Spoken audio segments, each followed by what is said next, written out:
Hello everyone, I am Ronaiza Aguilar and today I'm going to discuss the continuation of the group structure and process in social work. So let's go on to number 4, which is the power structure. So when we say power, it is the ability to do something or to act, especially or particularly in a faculty. So when we say power structure, it is a system that are used to exert control over the government, organization, or resource. So power, or let's say authority, governance, or management. So ito yung mga kapangyarihan or autoridad na ibinigay sa isang leader para ma-facilitate niya ang isang grupo or organization para ma-reach out nila yung kanilang goal. So, ang power is therefore a not negative factor in human interaction. So, nakadepende din siya sa taong gumagamit at humahawak ng power niya yan or authority. Nakadepende sa kanya kung paano niya i-develop yung organization or grupo na kanyang hinahawakan. Kadepende din sa kanya kung saan niya gagamitin ang kanyang authority o power, whether in good or bad. So, hindi lahat ng mahawak ng authority is ginagamit niya in negative aspect. So, French and Ravan developed a framework for understanding the source of influence one person wields over another in a group. They identified 5 bases of power. So we have 5 bases, which is the letter A, reward power. So reward power came from one's ability to issue remarks. So, halimbawa nito ay isang leader is meron siyang reward power. So, binigyan siya niyan bilang isang leader. Karapatan niya bilang isang leader ang magbigay ng reward sa kanyang miyembro. For example is, nagbigay siya ng instruction or mga task, then sinunod lahat ng kanyang member ng maayos. So, maari siyang magbigay ng reward sa kanyang member para mas ma-motivate pa sila. So, halimbawa ng reward is yung simpleng compliment lang sa grupo. Or kung sa business naman, or sa ang organization yan, sa trabaho man, is pwede kang mag-increase ng salary nila or pwede kang magbigay ng bonus or di kaya is pwede mo silang bigyan ng other position or promotion, like that. Next is letter B, coercive power. So coercive power comes from one ability to punish someone else for non-competence. So as a leader, pwede tayong magbigay ng punishment.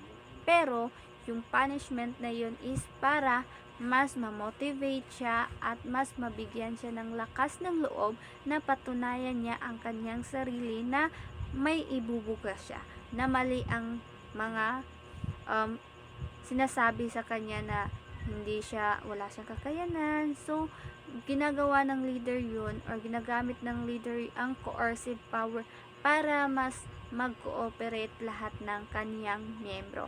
Pero, take note, itong coercive power is hindi siya pwedeng gamitin sa lahat ng setup. For example, in conflict situation, hindi natin siya pwedeng gamitin kasi kumbaga seryoso na yun parang personalan na yun, buhay na ang nakataya doon. Hindi mo na kailangan gamitin pa yung coercive power kasi nandun na sila sa situation na buhay na nila ang nakataya tapos gagamitan mo pa sila ng coercive power, which is mas mahahay pa yung kanilang mga anger and hostility. Instead na mapaganda mo yung situation, is mas napalala mo pa siya. So, much better na mas bigyan mo na lang sila ng reward power kung maganda ang kanilang nagawa. So, next is legitimate power. So, legitimate power comes from A person formal right issue directives or commands because of their position in the organization. So, si leader is meron siya nitong legitimate power na magbigay siya ng directives or command sa kanyang mga member kasi is legit sa tamang pamararaan siya or sinunod niya yung mga proseso, then party siya ng organization na yan, kaya siya nabigyan ng legitimate power para magbigay ng directives and command. Next naman is si referent power. So, comes from being trusted or respected. So, si leader dito is trusted na siya. Kumbaga, nakitaan na siya ng ability ng kanyang mga members. So, pinili siya bilang isang leader dahil meron na siyang history na katiwa-tiwala siya, respected siya, maganda siyang magdala ng tao. So, ganun yun. Next is the expert power comes from one's experience or knowledge. So, si leader dito is marami na siyang experience and more knowledgeable na siya, then trusted na siya na kumbaga magdala ng mga activities. So, meron na siyang alam dyan. So, pwede na siyang pagkatiwalaan na dalhin yung organization na yan o grupo na yan dahil meron na siyang experience. So, next is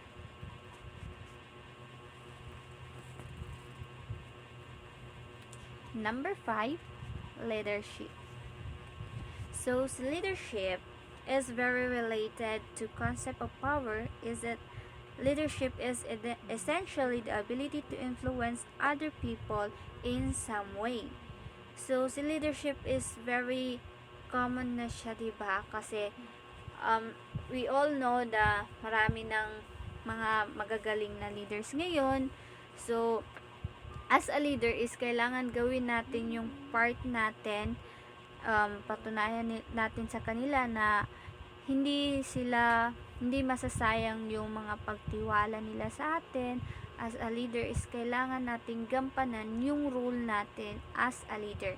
Kasi, for example, is we are dealing with youth, gangs who are preoccupied with anti-social activities. So, paano natin sila i-handle or paano natin sila mas madidevelop kung wala tayo nitong leadership.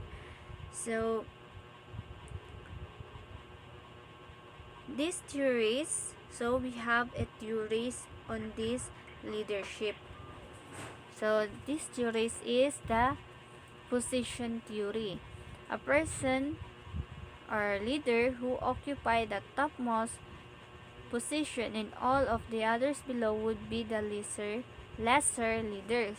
So, si leader dito is nalagay siya on that position through election, appointment, designation of higher authority, and sometimes by taking control, usually by manipulating situation.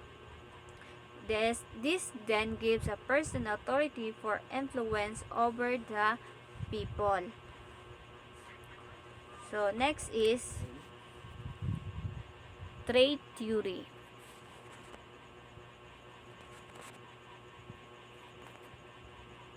So, leaders have personal traits or characteristics that make them different from other people. These have been called great person. The theory of leadership best reflected in Aristotle's work From the hour of their birth. Some are marked for subjugation and other commands. So, si leader dito is meron siyang unique characteristic like intelligent siya, then meron siyang self-confidence like that, kaya siya mas napili na maging leader. So, maganda yung kanyang physical factor, intelligent factors, or personality. So, next is the style theory. So style theory called style theory because it suggests that the leaders aren't born successful but can be created based on learnable behavior. Behavioral theories of leadership focus heavily on the actions of a leader. This theory suggests that the best predictor of leadership success is viewing how a leaders act. So Lewis-Lippert and White concentrated on examining different leadership styles and come up with the following. So number 1 is authoritarian. So autocratic leadership, also known as authoritarian leadership, is a leadership style characterized by individual control over all decision and little input from group members. So it means yung lahat ng decision making is nasa isang leader lang. So si leader naman is hindi siya masyadong tumatanggap ng mga suggestion or mga decision making galing sa kanyang miyembro. So ibig sabihin, mas nasusunod dito si leader lang.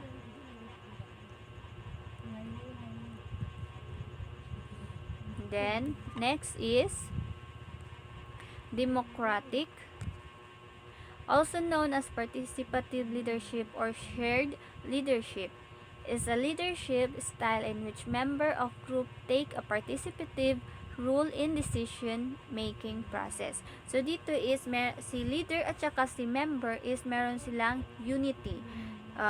Si leader is nagbibigay siya ng decision making same as sa member. So meron silang freedom to exchange of decision making. So si member tinatanggap ni leader yung kanyang mga suggestion, napakinggan niya yung mga membro niya, hindi kagaya sa authoritarian na nag-i-stick lang siya sa kanyang decision. Kung meron mang mga suggestion or decision galing sa kanyang member is konti lang yung mga tinatanggap niya. So piling-pili lang yung mga suggestion na kanyang tinatanggap. Not like as a democratic is tumatanggap siya ng mga suggestion galing sa kanyang membro. So open si democratic. So next is si laissez-faire. So si laissez-faire naman takes a hand-off approach to leadership and gives freedom to make decision. So dito naman is si member is masyado siyang free. Dahil si leader is meron siyang attitude of trust and resilience on their employees. They don't micromanage or get too involved. They don't give too much instruction or guidance. Instead, laissez-faire leaders let their employees use their creativity, resources, and experience to help them meet their goals. So, si laissez-faire naman is sobrang freedom meron siyang freedom talaga sa mga employees niya.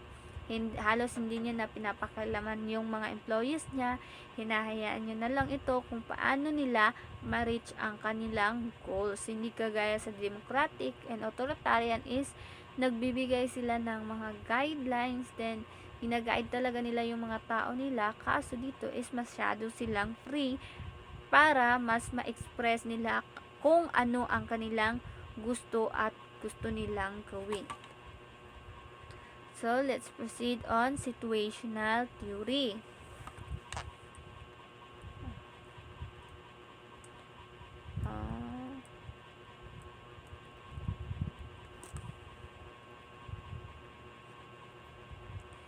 Situational theory. This theory states that leadership is a function of situation rather than the person or what he or she does. This means that the type of leader need depends primarily on the work done. So leadership suggests situational theory of leadership suggests that no single leadership style is best.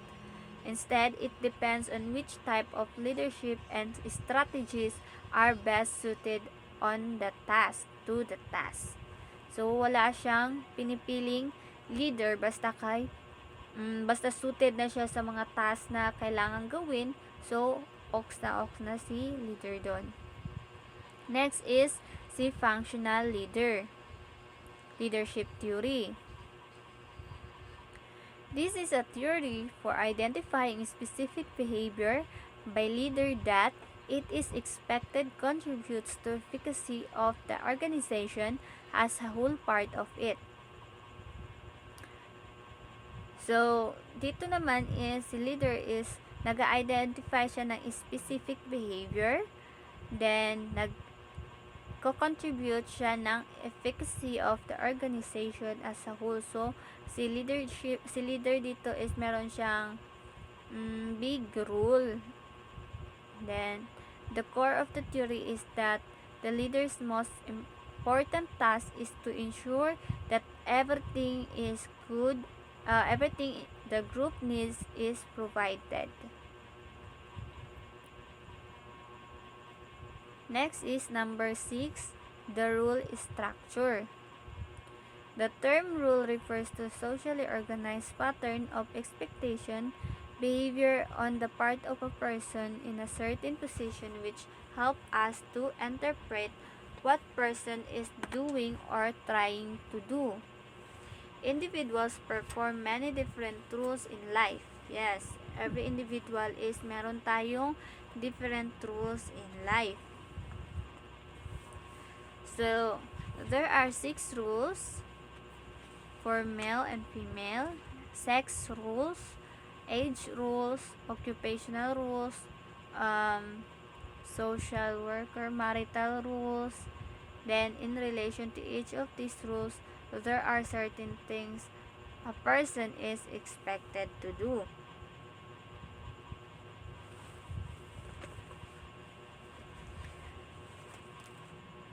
So, in a group situation, participants perform different roles such as a leader, officers, member, follower, etc. The interrelated patterns of behavior of group participants based on their mutual learned expectation comprise part of the group structure. So, sa rule structure is, kumbaga, dinidivide niya yung mga rule ng every individual sa atin. Meron tayong iba't ibang rule. Kumbaga, si leader is dinidivide niya yung rule ng kanyang member. So, meron tayo ditong the following roles may have to be assumed by designated leader depending on the needs of the top coordinator of the activities of the group, development stage of the group. So, number one rule is executive. Number 2 is policy maker. Number 3 is planner. Number 4, expert. Number 5, external group representative. Number 6 is controller of internal relation. Number 7 is purveyor of rewards and punishments. Number 8 is arbitrator and mediator. Number 9 is exemplar.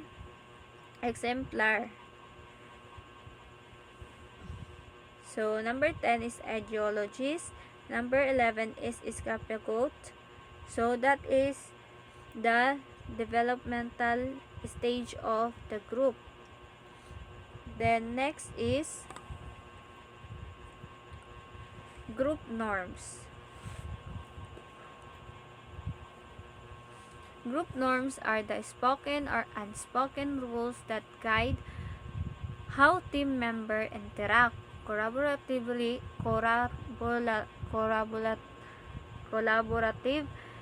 effectively, and work efficiently. Usually, group norms aren't written down. Instead, they're implicitly agreed upon rules and standards of behavior guided by surrounding company culture ground rule. So, in the process of interaction, norms or rules and standard of behavior emerge in a group. These norms tells us how members control each other, which behavior are allowed and which are not. So, every group kasi is we have a different norms. So, all we need to do is to accept their norms. So, learning group norms is not easy as it may sound. Some norms are explicit while others are invisible. So, ibig sabihin, may ibang norms na nakikita natin at meron namang ibang norms na hindi natin siya basta-bastang nakikita sa isang grupo. It takes some watching, listening, feelings one's way to learn some of these norms, for they are often taken for granted by a long-term member of group who are not always sensitive to needs of a new member to fit in. So, meron kasing mga norms na paminsan is na babaliwala natin, hindi natin nakikita kasi nga marami yung mga grupo na hinahandle natin as a social work, pero dapat is bigyan din natin sila ng pansin or bigyan din natin ng tuon yung mga norms na yun para naman ay hindi sila out of place at makasabay natin sila at hindi natin sila kumbaga ma-offense kasi may iba't iba kasi mga norms yung mga tao.